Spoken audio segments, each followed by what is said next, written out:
Buyurur şərab adəsi olanlar.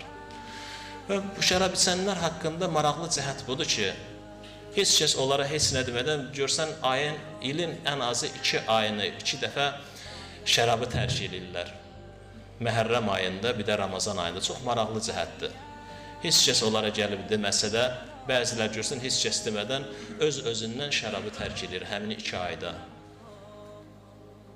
Elə bil qəlblərinə gəlir ki, bu ayı hörmətlə yanaşım, hörmətli aydır.